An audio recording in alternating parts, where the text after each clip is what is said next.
नमस्कार मित्रों, आपका स्वागत है द ट्रेंडिंग टॉक में संजय पटेल के साथ। मित्रों, लहरें अक्सर किनारों से टकराती हैं, पर जब समुंदर बेकाबू हो जाए तो शहर, सपने और जिंदगियां सब बह जाते हैं।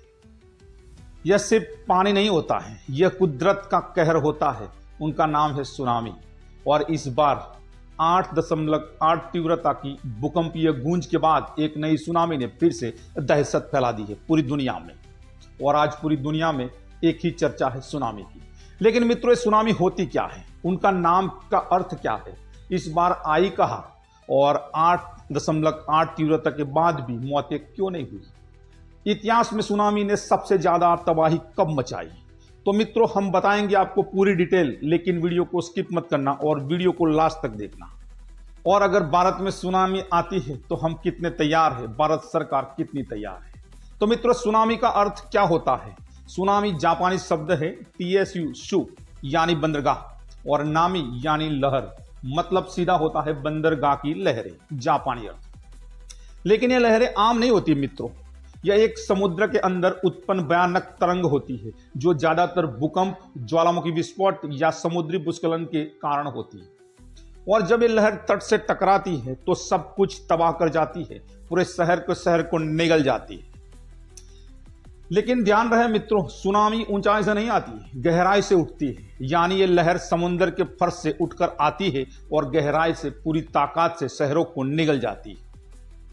और मित्रों, उनकी रफ्तार 700 से 900 किलोमीटर प्रति घंटे तक हो सकती है।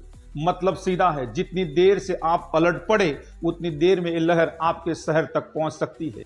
तो मित्रों, दुनिया में अब कहां आई सुनामी? दुनिया में आज सुनामी की चर्चा क्यों हो रही है?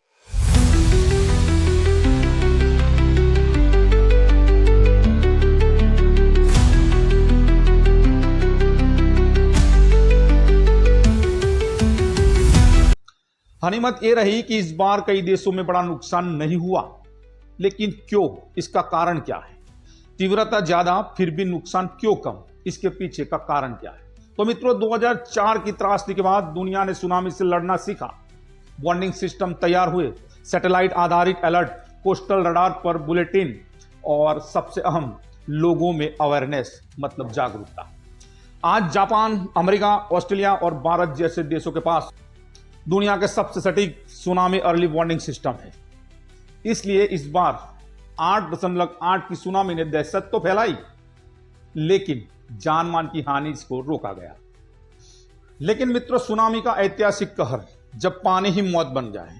हिस्ट्री में, भूतकाल में सुनामी ने कब कितना कहर बरताया? तो साल 2004 हिंद महासागर की सुनामी, आपको याद होगा, शायद आपने पढ़ा हो तो। 9.1 की तीव्रता, 14 देशों में तबाही, 2,30,000 से ज्यादा की मौतें। सिर्फ भारत में 10,000 से अधिक मौतें हुई थी। नासा के मुताबिक इस सुनामी ने पृथ्वी के झुकाव को 2.59 सेंटीमीटर तक बदल दिया था। सोचो जरा कितना भयानक होगा यह मंजर। दूसरा, जापान 2011 फुकुशिमा सुनामी। जापान का परमाणु प्लांट पूरा तबाह हो चुका था। 20,000 से ज्यादा लोग लापता या मृत थे।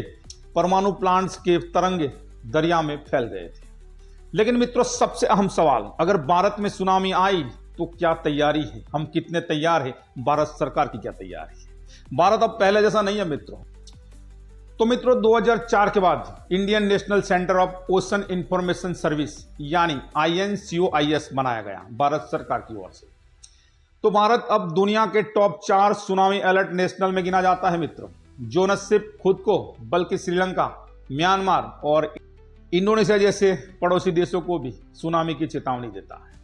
तमिलनाडु, ओडिशा, अंडमान, केरल और गुजरात जैसे राज्यों में tsunami alert system, special mobile alert और एविक्यूएशन मैपिंग तैयार की गई।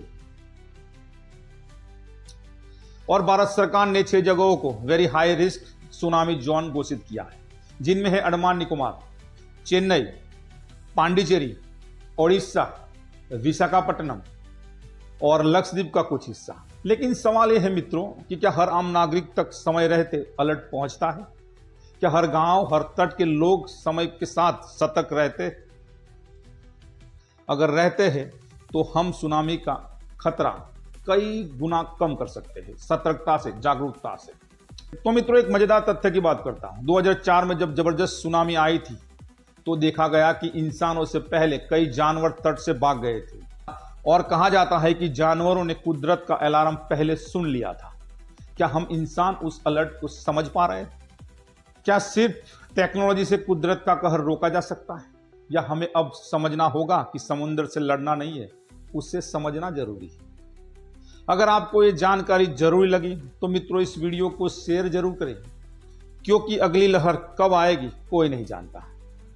मित्रों, आपने अब तक मेरे चैनल को सब्सक्राइब नहीं किया तो चैनल को सब्सक्राइब कीजिए, बेल आइकन प्रेस कीजिए। मिलते हैं अगले वीडियो में, तब तक के लिए जय हिंद, जय भारत।